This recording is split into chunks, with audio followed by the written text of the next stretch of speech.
Herkese selamlar. Çin'in başkenti Pekin'den iyi günler. Baharın ilk günleri bugünler burada ve bunun için kutlamalar yapılıyor.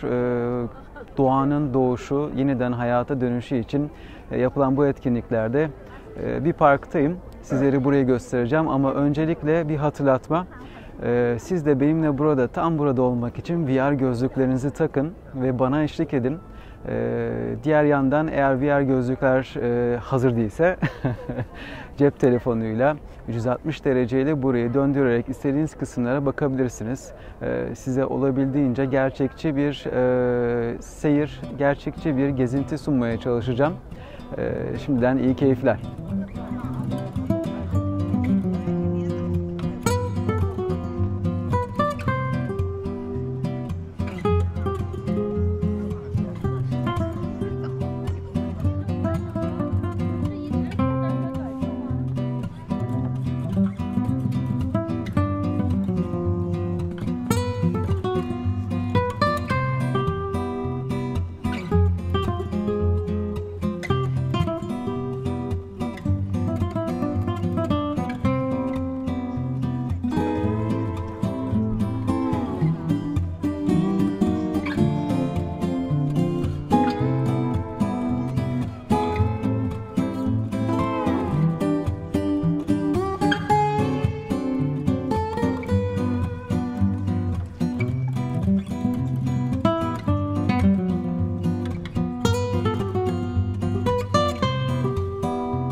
Çin'de takvim olarak geleneksel ay takvimi kullanılıyor ve bu da mevsimleri 24 aşamaya bölen mevsimsel döngüyle açıklayan bir takvim ve bu takvim içerisinde bugün yılın 4. periyodu ve bu periyot içerisinde de ekinoks haftası olarak geçiyor. Aslında dünyada bugün birçok kültür tarafından kutlanıyor. Örneğin Nevruz da bu haftaya denk geliyor.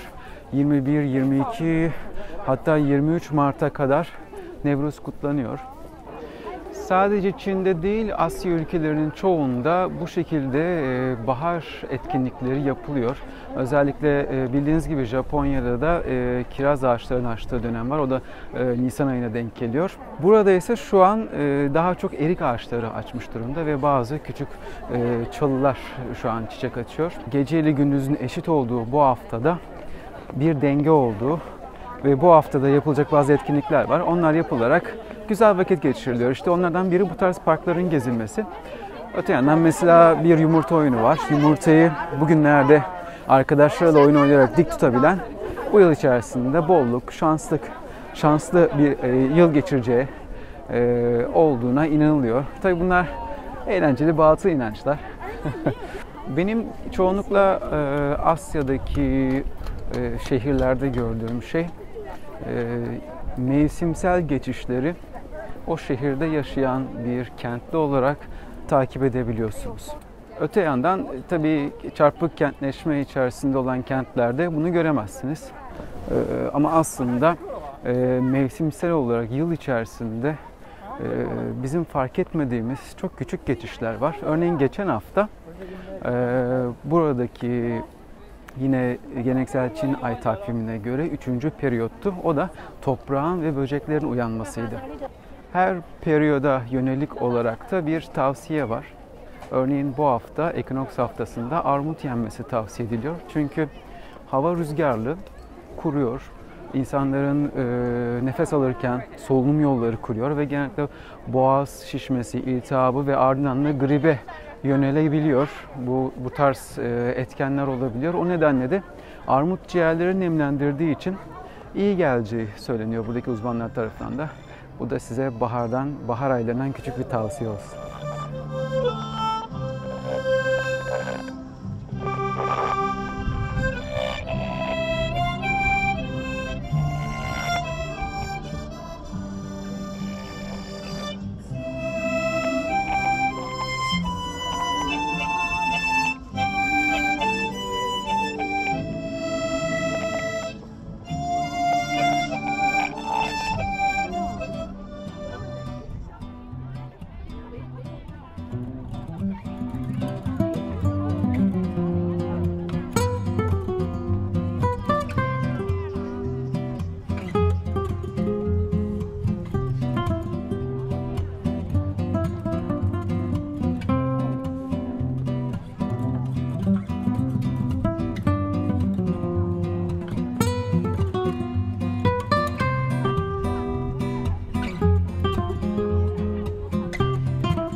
Havanın çoğunlukla rüzgarlı olduğu bu dönemlerde Çin'de en çok sıkça başvurulan hobilerden biri de uçurtma uçurmak. Uçurtma uçurmak aslında Çin'de neredeyse 4000 yıllık bir geleneğe sahip. Uçurtma uçurmayı burada hobi olarak yaptıkları gibi aslında bir de geçmişten gelen bir batı inanç var. Eskiden tabii tıbbi koşullar veya bilgiler yeterli olmadığı zaman, antik zamanlardan bahsediyorum. O zamanlarda uçurtma yapılıp üzerine yazılan sağlık dilekleri veya hastalığı olan kişilerin kendileriyle ilgili dileklerini uçurtmanın üstüne yazıp gökyüzüne doğru uçurduktan sonra da ipi kesiyorlardı. Ve o uçurtma gökyüzünde serbest kaldığı zaman da o hastalıktan kurtulacaklarına inanıyorlardı. Şimdi tabii öyle bir şey yok. Sadece hoş bir gelenek olarak kalmış durumda. Hala daha uçurtma uçuruyorlar. Bunun şöyle bir sağlığa faydası olduğunu söylüyorlar. Özellikle bütün gün dışarıda veya ofiste cep telefonlarına veya ekranlara baktığımız için boyunlarımızda sorunlar olabiliyor. İşte uçurtma uçurmak, sürekli yukarıya bakmak boyuna iyi geldiği, kaslara iyi geldiği de söylenen bazı tavsiyelerden biri.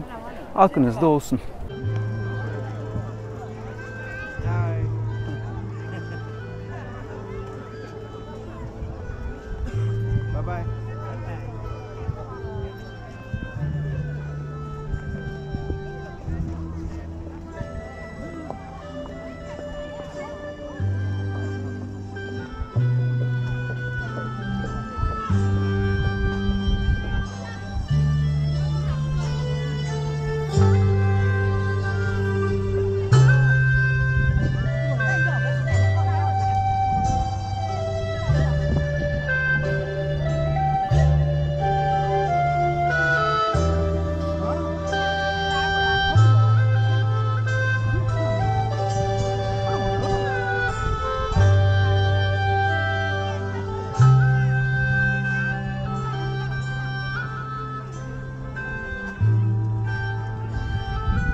Kısa bir yürüyüş yaptık sizlerle beraber.